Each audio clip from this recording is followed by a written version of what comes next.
하나님께서 인간을 지으신 이후 지금까지 계속되어지는 싸움이 있습니다. 그것은 진리를 행하느냐, 불법을 행하느냐에 대한 싸움입니다. 하나님은 아담을 에덴 동산에 두어 그것을 경작하며 지키게 하시고 아담에게 명합니다. 동상 각종 나무의 열매는 네가 임으로 먹되 선악을 알게 하는 나무의 열매는 먹지 말라. 네가 먹는 날에는 반드시 죽으리라 라고 명령하십니다. 그러나 이제 사탄은 아담을 미혹했고 그 사탄의 거짓에 넘어간 아담은 결국 하나님의 말씀에서 벗어나 불법을 행합니다. 그 결과 죄가 들어왔고요. 사망이 인간을 지배하게 되었습니다. 반면 둘째 아담 예수님은 죄로 인하여 고통받는 이 세상을 구원하기 위해 하나님으로부터 보냄을 받았습니다. 역시 사탄이 예수님께 찾아와 미혹했습니다. 그러나 예수님은 이 미혹을 이김으로써 죄와 사망으로 고통당하는 이들에게 구원의 길을 열어주셨습니다. 이 결과 누구든지 예수님 안에 있는 자들은 죄와 사망에서 벗어나 의와 생명을 누리게 되었습니다. 이와 같이 사탄은 사람을 끊임없이 미혹하고 있다라는 겁니다. 언제까지? 우리 데살로니가 후서 2장을 바라보니까 주님이 다시 오셔서 사단을 없이 할 때까지 계속될 것이라고 성경은 이야기하고 있다라는 겁니다. 그래서 지금도 사탄은 사람들을 이제 좀 더 나아가지고 하나님이 택한 사람들까지도 모든 거짓과 속임수로 아니면 거짓 기적과 표적들로 미혹해서 멸망의 길로 불법의 길로 인도하고 있다라는 겁니다. 마태복음 24장 24절은 이렇게 기록하고 있습니다. 거짓 그리스도들과 거짓 선지자들이 일어나 표적과 기사를 보여 할 수만 있으면 택하신 자들도 미혹하리라 라고 말씀하고 있다라는 겁니다. 또한 사도 바울도 데살로니가 교회 성도들을 향해서 이렇게 말합니다. 미혹되지 말라라고 권면하고 있다라는 겁니다. 여기서 미혹이라는 말은 사람 이름 아니에요. 미혹이가 아니라 미혹입니다. 미혹이라는 것은 사물의 정당한 도리를 헷갈리게 해서 헤매이게 하는 것을 미혹이라고 하는 겁니다. 그러니까 어떤 사물의 정당한 도리, 진리를 헷갈리게 해가지고 헤매이게 하는 것을 미혹이라고 말한다라는 겁니다. 그러니까 사탄이 하는 일이 그래요. 사람들로 하여금 사람답게 살아가야 하는데 사람답게 살아가는 것을 헷갈리게 해요. 헷갈리게 해서 헤매게 만드는 것이 사탄의 일이라는 겁니다. 자, 그렇다면 사람의 정당한 도리, 곧 진리라는 것이 무엇일까? 성경은 사람의 정당한 도리, 진리에 대해서 전도서 12장 3절에 이렇게 기록하고 있습니다. 전도서 2장 13절에 보니까 이렇게 말씀하고 있어요. 일의 결국을 다 들었으니 하나님을 경외하고 그의 명령을 지킬지어다. 이것이 모든 사람의 본분이니라 라고 이야기하고 있습니다. 진리, 이게 사람의 본분, 사람이 마땅한 것이 뭐냐라고 할 때 하나님 경외하고 그의 명령을 지키는 것이 사람의 본분이다. 사람이 마땅히 행할 진리다라고 이야기하고 있다라는 겁니다. 우리가 이번 주인가요? 지난주죠. 지난주에 구정을 보냈습니다. 이런 쓸쓸한 구정은 처음인 것 같습니다. 우리가 자녀된 도리가 뭐예요? 바로 우리를 낳으신 우리 부모님을 잘 섬기는 것이 자녀된 도리입니다.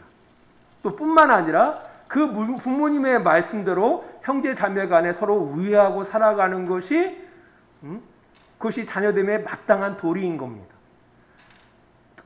그렇잖아요? 예, 마찬가지로 우리 인간의 참된 도리가 뭐냐라고 할 때 가장 크게 우리가 바라보면은 우리를 창조하신 하나님을 경외하고 살아가는 것. 그래서 이게 예배하는 것이 중요한 거예요. 왜 중요하냐? 바로 하나님을 경외하는 그 표시가 이 예배인 거예요. 그래서 예배한다는 건 참 귀한 겁니다. 이 동물들은 예배하지 않아요.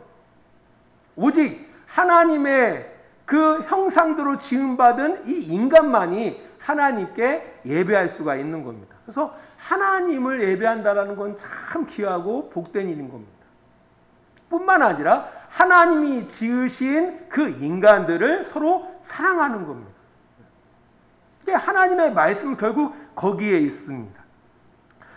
그래서 이 진리에 관하여 이스라엘에게 주신 율법을 통해서 알 수가 있어요.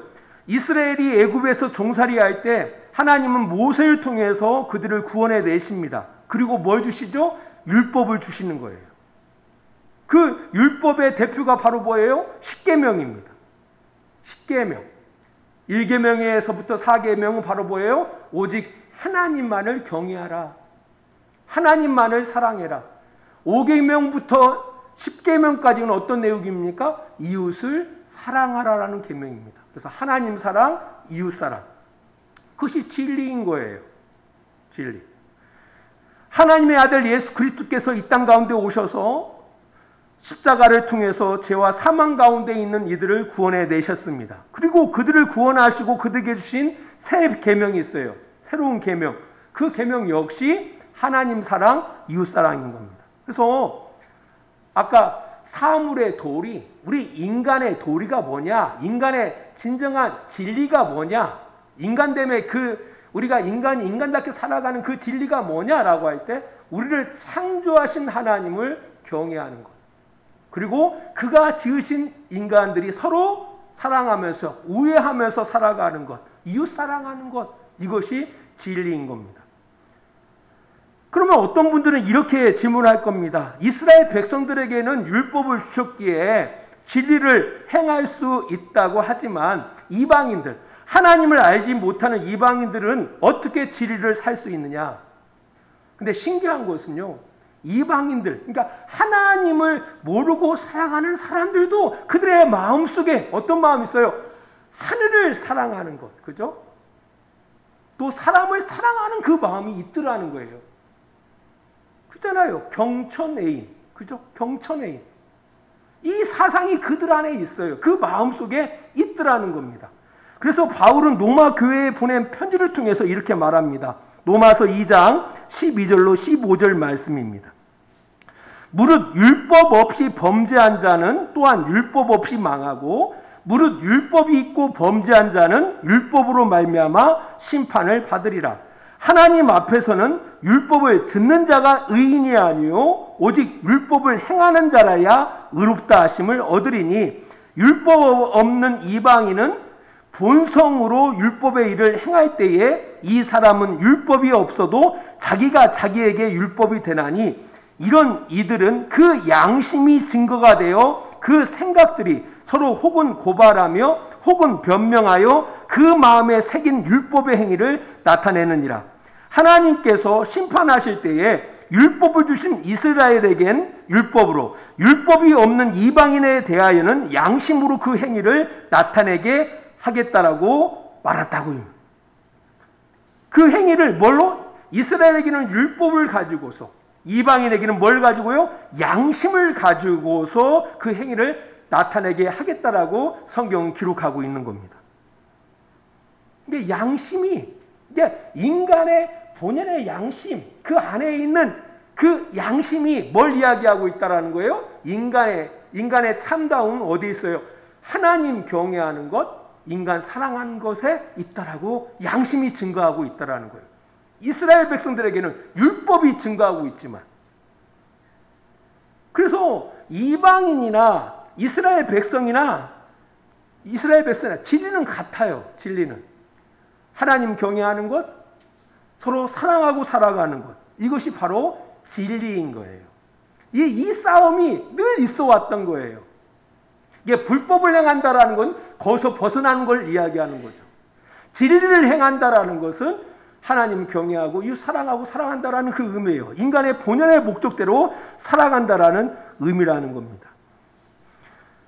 그래서 인간 창조 이후에 사탄은 사람이 하나님을 사랑하고 이웃을 사랑하는 그 진리의 삶에서 벗어나서 하나님을 떠나고 말씀에 불순종하는 그런 불법을 행하도록 하는 일에 수단과 방법을 가리지 않고 지금까지 계속해서 사람들을 미혹하고 있는 겁니다. 그래서 이제 하나님께서 모세를 통해서 이스라엘을 애굽에서 구원하실 때도 똑같아요. 결국은 바로 율법을 행하는 하나님의 친백성의 목적이 있었어요. 예수님을 통해서 우리를 십자가의 대속을 통하여 우리를 구원하신 목적도 바로 거기에 있어요. 하나님의 말씀에 순종케 하는 삶에 있어요. 우리가 행위로 구원받는 건 아니지만 구원받은 성도들의 마땅한 삶이 바로 그 삶임을 성경이 이야기하고 있다는 겁니다. 그래서 디도서 2장 14절도 이렇게 기록하고 있어요. 그가 우리를 대신하여 자신을 주심은 모든 불법에서 우리를 구속하시고 우리를 깨끗하게 하사 선한 일에 열심하는 친백성 되게 하려 하심이니라 라고 이야기하고 있습니다. 여기서 모든 불법, 뭐로 대표하는 하나님을 떠나서 살아가는 것이 불법이에요. 하나님을 떠나서 살아가는 것, 하나님의 말씀에 불순종하고 살아가는 것, 그 안의 내용이 그런 내용들임을 우리가 알 수가 있다는 겁니다. 그러나 여기서 우리가 좀 교정해야 할 그 생각들이 있어요. 오늘 본문도 보면은 11절, 12절에 이런 내용이 있어요. 보세요. 이러므로 하나님이 미혹의 역사를 그들에게 보내사 거짓 것을 믿게 하심은 진리를 믿지 않고 불의를 좋아하는 모든 자들로 하여금 심판을 받게 하려 하심이라. 그러니까 사람이 심판받는 것이 누구의 의도에 의해서, 하나님의 의도에 의해서 심판받는 것처럼, 그러니까 자기는 하나님의 뜻대로 잘 살고 싶은데 하나님께서 꼬드겨서 우리를 멸망으로 인도하는 것처럼 이렇게 오해할 수 있는 구절이거든요. 예. 이런 이 구절을 바라보면은, 우리는 예를 들어서 택함 받은 사람은 뭐를 하더라도 구원을 받는 것이고, 택함 받지 못한 사람들은 뭘 하더라도 결국 하나님이 우리를 멸망으로 이끄신다라는 그런 잘못된 생각을 가지고 성경을 볼 수가 있거든요. 근데 전혀 그렇지가 않아요. 이런 오해에서는 버려야 돼요. 그러니까 우리가 노력할 필요가 없다. 그러니까 구원받은 사람도 이렇게 생각해요. 한 번 구원받으면은 영원히 구원받는 거기 때문에 함부로 살아가도 괜찮다라는 그런 생각이 있고요. 또 어떤 사람은 나는 글렀어. 나는 원래부터 글른 존재라. 하나님께서 나를 가만두지 않을 거야. 이렇게 스스로 포기하는 사람들이 생기거든요. 전혀 그렇지가 않다라는 거예요. 성경은 분명히 이렇게 언급하고 있어요. 야고보서 1장 13절에 보니까 사람이 시험 받을 때에 하나님께 시험을 받는다고 생각해서는 안 된다. 하나님은 악한 사람 시험을 받지도 않고 사람을 시험하지도 않는다라고 이야기하고 있어요. 하나님께서는 시험을 받지도 않지만 시험하시지도 않는다라는 거예요. 유혹하지 않는다라는 거예요. 어떤 부모가 자식을 재짓게 하기 위해서 유혹하는 부모가 있겠습니까? 악한 부모도 그렇게 하지 않는다라는 거예요. 하물며 좋으신 하나님 아버지께서 우리를 유혹해가지고 멸망의 길로 인도하겠습니까? 근데 성경은 꼭 그런 것처럼 성경은 이렇게 언급하고 있어요. 이 데살로니가 후서 2장 11절 12절을 바라보면 이제 그것은 그런 의도가 아닙니다. 우리가 사람이 이제 마약하는 사람들을 보면은 그걸 알 수가 있어요. 처음 마약하는 사람들은 이 호기심이나 아니면은 마약인 줄 모르고 마약을 하게 됩니다. 근데 마약에 중독이 되어지면은 자기가 선택하는 것이 아니야. 초기에는 자기가 선택을 한 거예요. 마약을 선택해서 마약을 하게 되어지는데 그 뒤에 마약에 중독되어지면은 그 중독되어진 습관이 마약을 선택하게 된다라는 거예요. 이게 그런 의미예요. 초기에는 우리가 죄를 선택해요. 죄를 행할 수도 있고 의를 행할 수가 있는 거예요. 근데 죄를 계속 습관적으로 행하다 보면 어떤 일이 생기냐면은 죄가 선택을 하는 거예요. 우리가 그런 말을 하잖아요. 술을 먹는다고. 초기에는 내가 선택을 해요. 내가 술을 마시는 거예요. 하지만 술에 취하면은 술을 선택하는 거예요. 이와 마찬가지예요. 이게 그 의미가 하나님이 유혹해서 우리를 이런 의미가 아니라 우리의 습관적인 그 죄에 대한 습관이 죄를 선택해서 결국 망하게 된다라는 겁니다.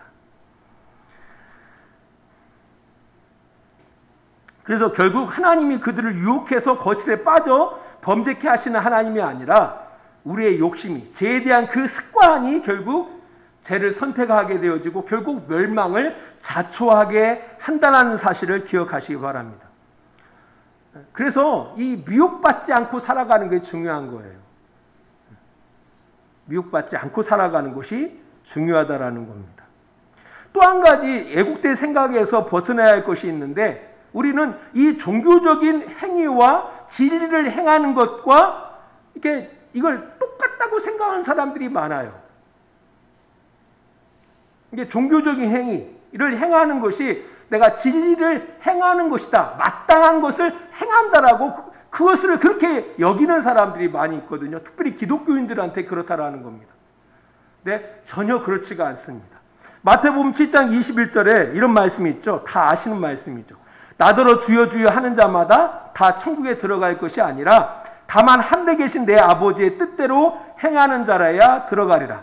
너희가 이르되 주여 주여 우리가 주의 이름으로 선자 노릇하며 주의 이름으로 귀신을 쫓아내며 주의 이름으로 많은 권능을 행하지 아니하였나이까 하리니 그때 내가 그들에게 밝히 말하되 내가 너희를 도무지 알지 못하니 불법을 행하는 자라 내게서 떠나가라 라고 말씀하셔요.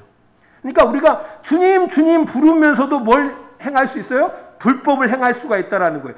말은 주여 주여 주님이 나의 주인입니다, 주님이 나의 주인입니다 라고 부르면서도 하나님 경외하지 않고 이웃 사랑하지 않고 살아갈 수 있다라는 거예요.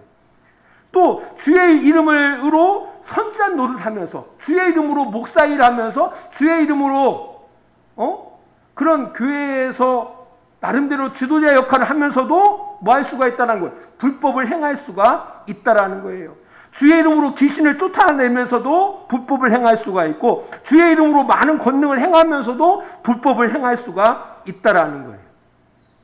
그러니까 그 오해에서 벗어야 한다라는 거죠. 종교적인 행위 그 자체가 내가 종교적으로 나와서 하나님 앞에 예배한다고 해서 진리를 행한다라고 오해해서는 안 된다라는 거예요. 예수님이 분명하게 말씀하시죠. 아버지 뜻대로 행한 자라야 하나님 나라에 들어간다. 아버지 뜻대로. 우리를 창조하신 창조의 목적대로 살아가는 자들이 어디에 들어간다라는 거예요? 하나님 나라에 들어간다라고 이야기하고 있다라는 겁니다. 말씀을 마무리하면서요. 지금도 여전히 이 싸움, 우리가 진리를 사느냐, 불법을 사느냐, 이 싸움은 늘 우리가 싸워가고 있는 겁니다. 이 싸움 속에 사단은 끊임없이 유혹을 해요. 미혹을 합니다. 그가 동원할 수 있는 복잡 다양한 것들을 가지고 우리를 유혹한다라는 거예요. 그것이 때로는 정치일 수가 있고요. 때로는 세상의 시스템일 수도 있고요. 또 때로는 우리에게 약한 아킬레스 근들이 될 수가 있어요. 이러한 것들로 어떻게든지 간에 하나님을 떠나서 자기 마음대로 살아가는 그쪽으로 우리를 유혹한다라는 겁니다. 이 싸움에서 우리가 승리해 나가야 한다라는 거예요. 이 싸움은 주님 오시는 그날까지, 아니 우리가 죽는 그날까지 계속 될 겁니다. 그래서 미혹을 받지 않도록 주의해야 하고요.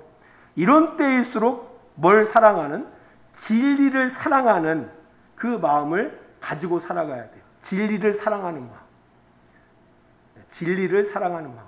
영원히 변치 않는 그 진리를 사랑하는 그 마음이 있어야 한다는 거죠.